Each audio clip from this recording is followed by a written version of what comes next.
Assalamualaikum warahmatullahi wabarakatuh. Perkenalkan, saya Binti Mu'arrafah SST SPD MSI. Saya adalah dosen pengajar di program studi D3 Teknologi Laboratorium Medis, Fakultas Teknologi dan Manajemen Kesehatan di Institut Ilmu Kesehatan Baktiwiyata Kediri sejak tahun 2019 sampai sekarang.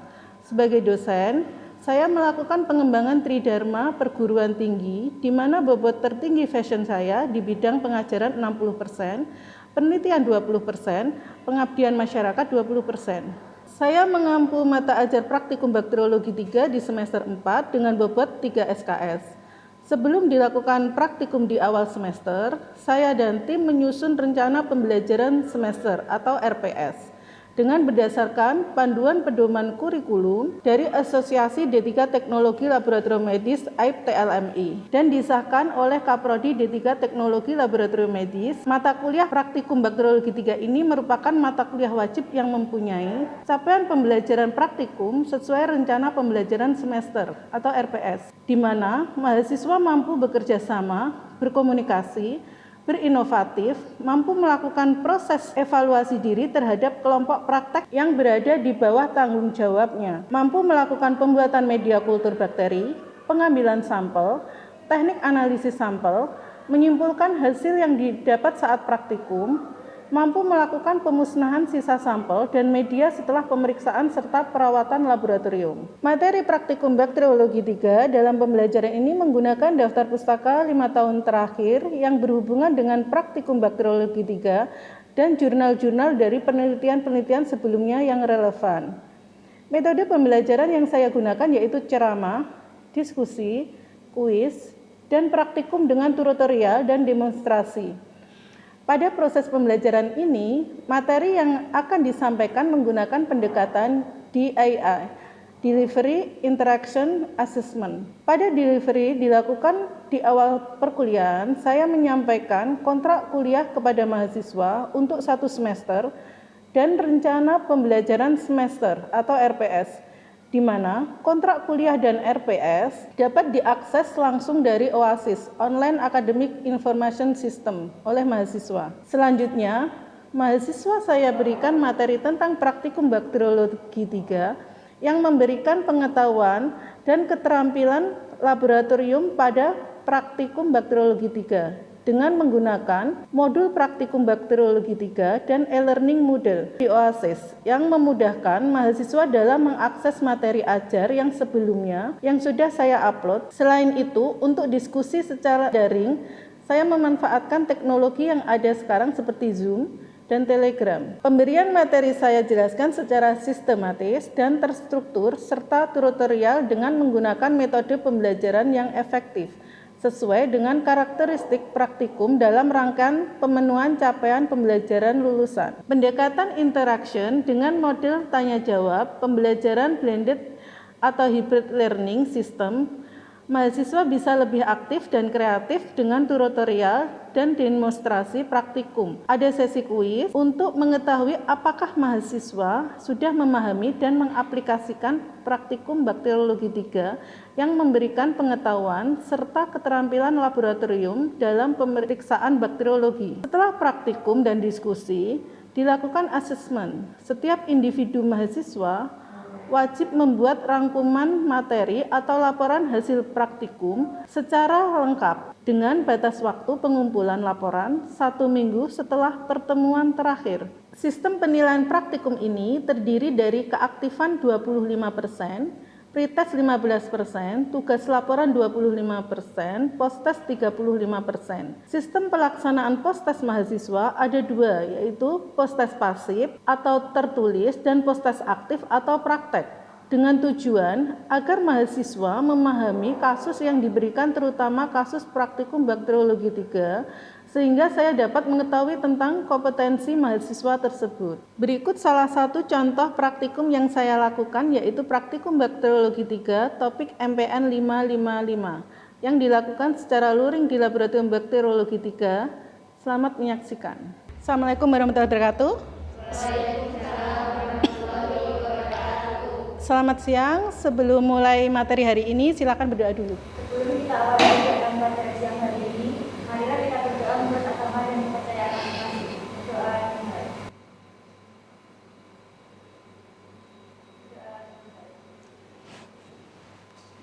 untuk siang hari ini materinya apa? MPN 555. Nah, sekarang sebelum kita mulai mata perkuliahan praktikum bakteriologi 3, silahkan pretest dulu. Buku pretestnya sudah dibagikan? Ya. Oke, untuk soalnya ini nanti 10 menit ya. Silahkan lihat di PPT. Oke. Silahkan dikerjakan. Waktunya 10 menit.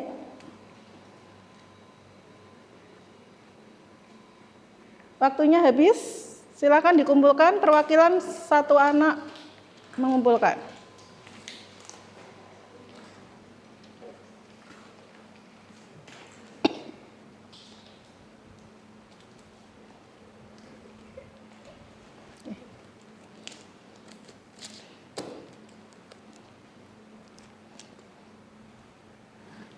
Untuk pretestnya ada yang kesulitan? Tidak, berarti bisa semua ya? Oke, sekarang saya tanya, apa tujuannya dari MPN 555? Untuk memperkirakan jumlah E. coli atau coliform dalam 10 mili sampel pencemaran atau tidak secara bakteriologis. Oke, benar ya. Berarti mudah ya soalnya pretest. Sekarang selanjutnya akan saya paparkan terkait materi praktikum MPN. MPN itu apa sih? Oke. Nah, untuk capaian pembelajaran ini, kalian harus mampu memahami apa kira-kira? Cara pengambilan sampel, analisis sampel, terus menyimpulkan hasil. Selain itu, terakhir harus bisa memusnahkan sisa sampel yang ada bakterinya. Nah, MPN coliform sendiri apa? Perkiraan terdekat jumlah kuman E. coli coliform dalam 10 mili sampel tercemari atau tidak secara bakteriologis. Oke, terus untuk tujuannya sendiri merupakan? Untuk meneliti jumlah bakteri pada sampel air. Nah, apa sih beda MPN 511 sama 555? Oke, untuk bedanya, kalau MPN 55 ini kita pakai sampel air keran. Tapi kalau untuk yang 511 kita pakai sampel yang sudah diolah. Contohnya apa? Air isi ulang. Terus setelah itu air rebusan. Nah, nanti untuk alatnya yang harus disiapkan adalah ada apa aja? Lampu spiritus. Semuanya sudah disiapkan ya? Oke. Terus setelah itu, selain vortex, ose, laminar airflow, bahannya apa yang perlu disiapkan? Sampel air keran, terus setelah itu ada media, LB1, LB3, BGLB, EMB, sama TSIA, IMFIC. Tapi dalam pemeriksaan ini kita kan harus ada beberapa tahapan. Tahapannya apa? Ada tahap pendahuluan, terus penegasan, sama apa? Lengkap. Oke. Nah, sekarang untuk tahap atau uji pendahuluan, bagaimana caranya? Siapkan 5 tabung media LB. Disiapkan 5 tabung media laktosa brut. Dan masing-masing isinya ada berapa? 5 mili. Terus setelah itu, apalagi yang perlu disiapkan? Sampel air. Selain itu juga ada LB3. LB3-nya berapa milian? 10 mili. Oke, terus setelah itu apa lagi? Setelah itu dipipet sampelnya ya. Dipipet sampelnya ke LB1-nya berapa mili? 1 mili. Terus yang ke LB3 0,1. Terus setelah itu diinkubasi selama 24 jam. Nah, untuk hari ini nanti kita melakukan ini ya. Jadi untuk hari ini kita melakukan dulu di uji pendahuluan. Setelah itu baru lanjut kita ke uji apa? Uji penegasan. Terus setelah itu kita lanjut ke uji pelengkap. Oke. Nah, di uji penegasan ini gimana? Yang harus disiapkan adalah media BGLB. Tapi saat menyiapkan kalian harus apa? Harus dilihat positifnya pada media LB-nya. Nah, yang positif berapa saja? Nah, itu kamu harus sesuaikan dengan labelnya. Kira-kira bisa difahami dari sini sampai uji penegas? Bisa ya. Sekarang ke uji pelengkap. Uji pelengkap ini fungsinya untuk apa sih? Jadi untuk mengetahui jenis spesies bakteri yang mencemari si sampel air itu. Nah, setelah itu dari BGLB itu kita apa? Melakukan inokulasi ke media EMB sama TSIA IMVIG. Selain itu, kamu juga harus apa? Membaca nilai MPN-nya. Terus jangan lupa selalu apa? Inkubasi 24 jam. Di mana inkubasinya?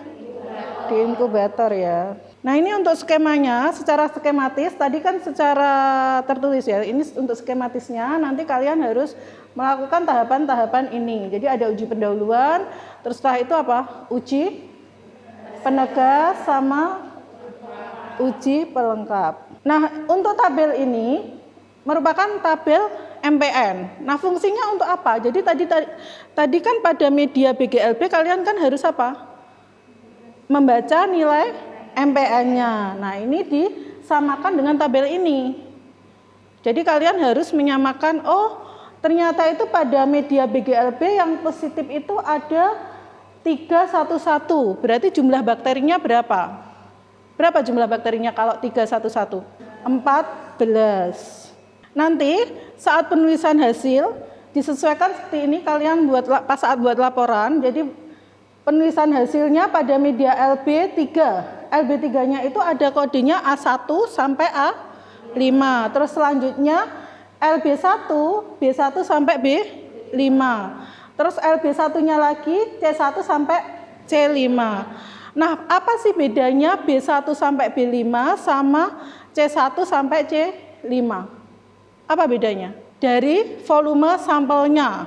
Kalau di B1 sampai B5 itu volume sampelnya adalah 1 mili. Kalau di C1 sampai C5 volumenya 0,1 mili. Itu pada media uji pendahuluan, ya. Terus setelah 24 jam, kalian harus melakukan uji penegas pada media BGLB. Setelah itu, di media BGLB dicocokkan lagi.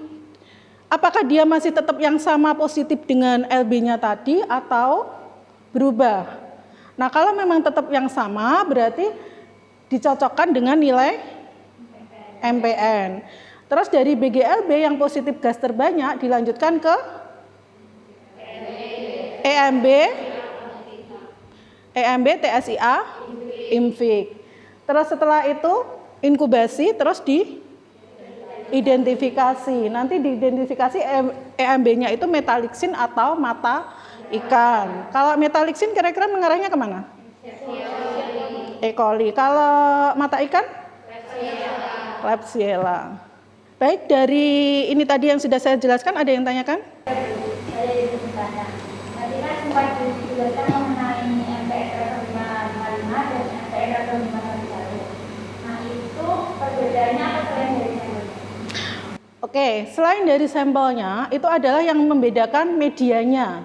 Nah, medianya kalau di MPN 555 itu hanya menggunakan LB1-nya berapa? LB1-nya sebanyak 10, terus LB3-nya sebanyak 5. Kalau dari MPN 511, LB3-nya sebanyak 5, LB1-nya sebanyak 2. Nah, itu bedanya antara selain sampel ya, antara MPN 511 sama 555. Nah, di sisi lain juga BGLB-nya. Misalkan hasilnya di MPN 55 itu BGLB-nya positif semua, itu membutuhkan 15 BGLB. Tapi kalau di MPN 511 membutuhkan 7 BGLB.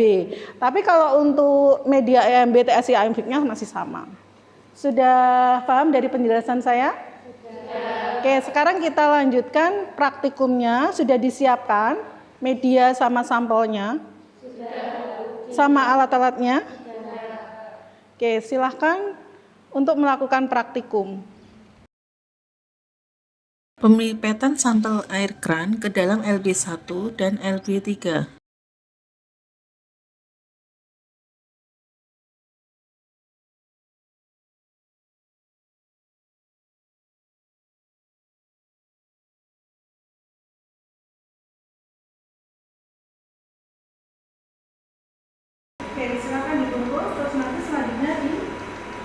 inkubasi di inkubator selama 24 jam.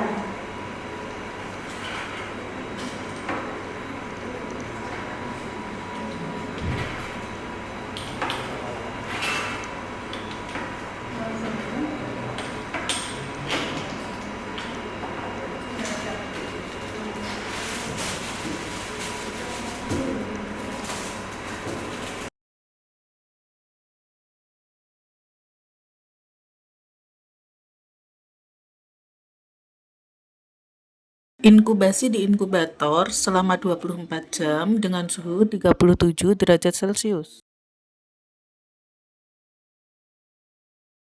Untuk praktikum hari ini sudah paham semua? Sudah. Baik, Kak, sudah paham semua. Besok kita mulai sesuai jadwal lagi untuk ke uji selanjutnya. Baik, terima kasih untuk praktikum hari ini. Besok kita sesuai jadwal untuk melanjutkan ke uji penegasan setelah inkubasi 24 jam. On time ya? Oke. Terima kasih. Wassalamualaikum warahmatullahi wabarakatuh. Waalaikumsalam warahmatullahi wabarakatuh. Terima kasih, Bu. Assalamualaikum warahmatullahi wabarakatuh. Waalaikumsalam warahmatullahi wabarakatuh. Selamat siang. Ketemu lagi kita untuk tahap selanjutnya dari MPN 555. Nah, untuk hari ini berarti kita melakukan tahap apa? Tahap penegasan. Jadi media yang sudah diinkubasi 24 jam silakan diambil. Setelah itu kita lanjutkan untuk ke tahap penegasan. Sudah diambil medianya? Sudah. Silakan kalau sudah diambil dilakukan inokulasi ke laminar airflow.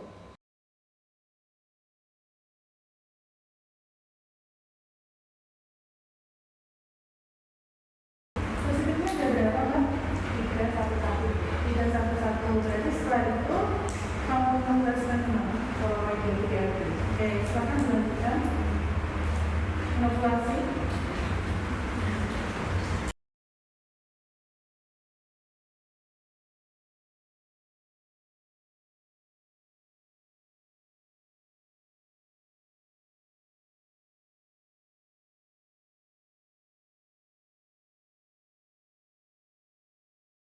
Inokulasi media laktosa brut yang positif gas ke media BGLB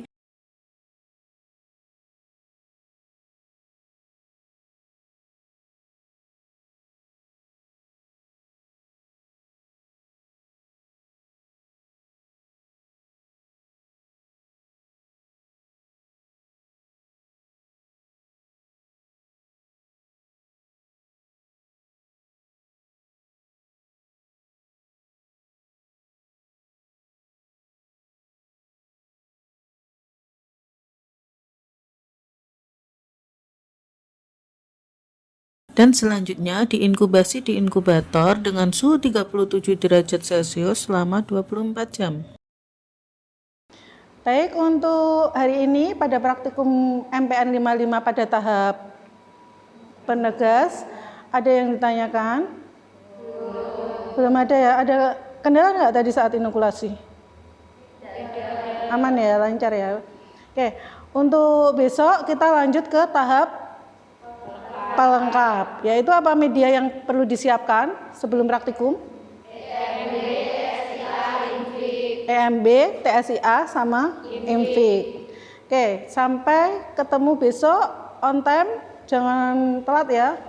Terima kasih. Wassalamualaikum warahmatullahi wabarakatuh. Waalaikumsalam warahmatullahi wabarakatuh. Terima kasih, Bu.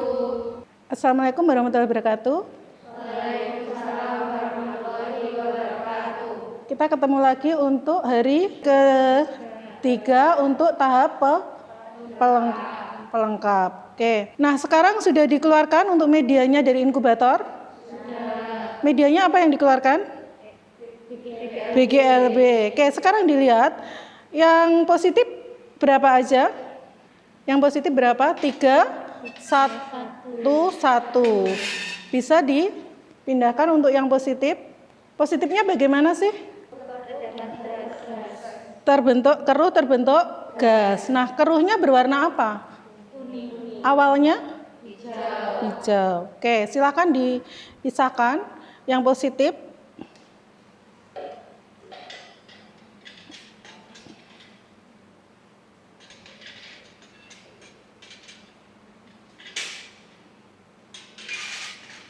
Sudah di label?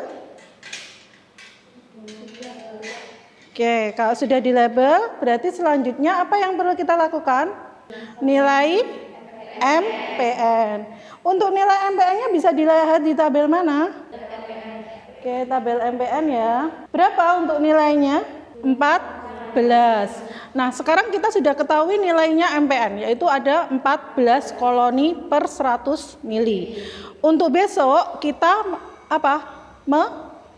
mengidentifikasi bakteri apakah yang ada pada sampelmu kemarin.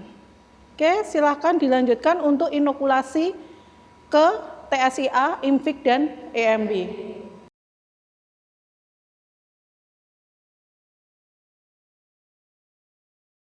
Inokulasi hasil media BGLB yang positif gas terbanyak dilanjutkan ke media EMB, TSIA, IMVIC,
dan selanjutnya diinkubasi di inkubator dengan suhu 37 derajat Celcius selama 24 jam.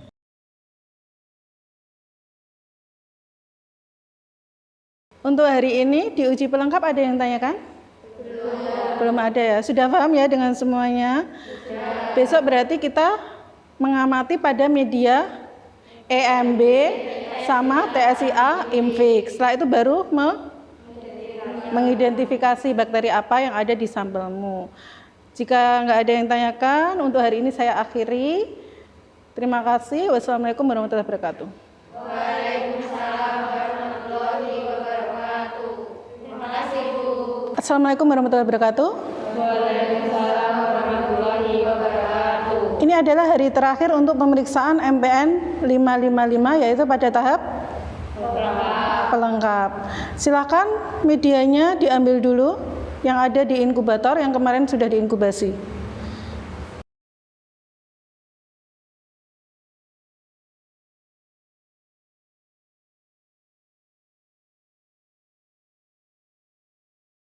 Ya, medianya sudah dikeluarkan.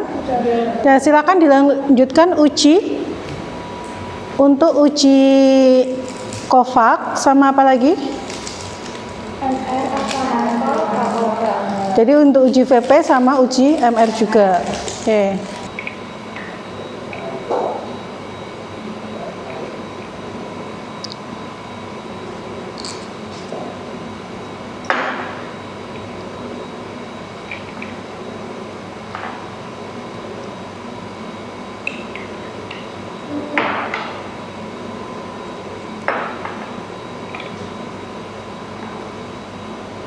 Hasilnya Indal bagaimana?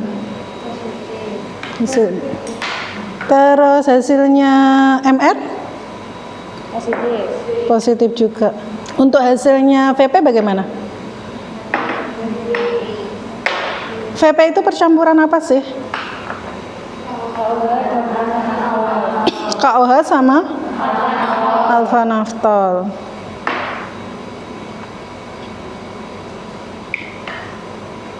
Oke, terus untuk hasil pada media plate-nya?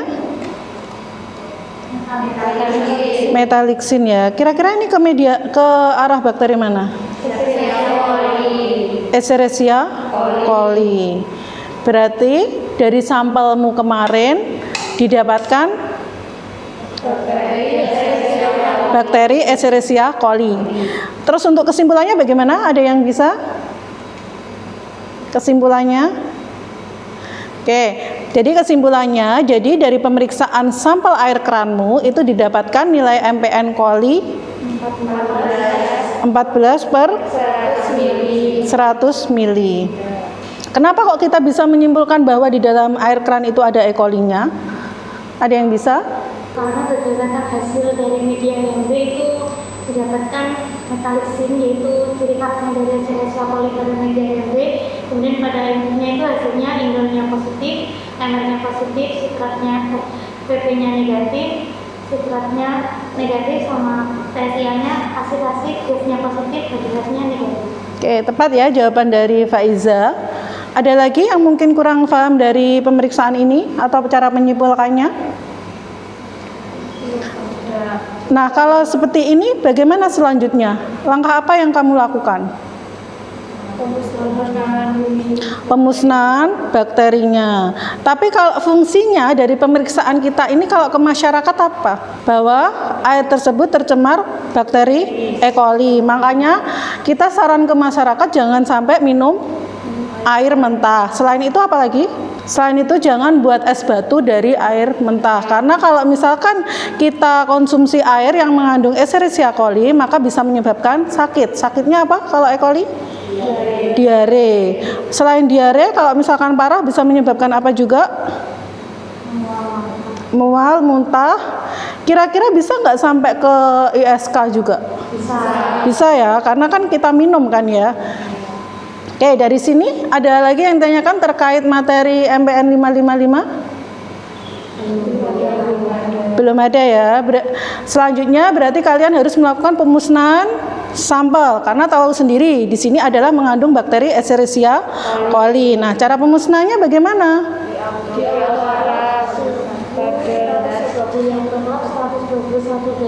Dengan tekanan 1,5 atm. Oke, benar. Jadi di autoclave selama 1 jam dengan suhu 121 tekanan 1,5 atm. Untuk materi selanjutnya kita praktikumnya adalah MPN 333. Apa sih MPN 33? Kita bahas untuk minggu selanjutnya. Setelah praktikum ini, jangan lupa seperti biasanya membuat laporan praktikum dan dikumpulkan 1 minggu setelah hari ini. Dan jangan lupa juga dikasih apa? Diskusi berdasarkan referensi jurnal atau penelitian yang relevan. Sudah untuk hari ini dan materi MPN 555 saya akhiri. Terima kasih. Wassalamualaikum warahmatullahi wabarakatuh. Waalaikumsalam warahmatullahi wabarakatuh. Terima kasih. Ya. Demikian video pernyataan diri dosen dalam unjuk kerja Tridharma Perguruan Tinggi di bidang pengajaran saya. Kurang lebihnya mohon maaf. Saya akhiri. Wassalamualaikum warahmatullahi wabarakatuh.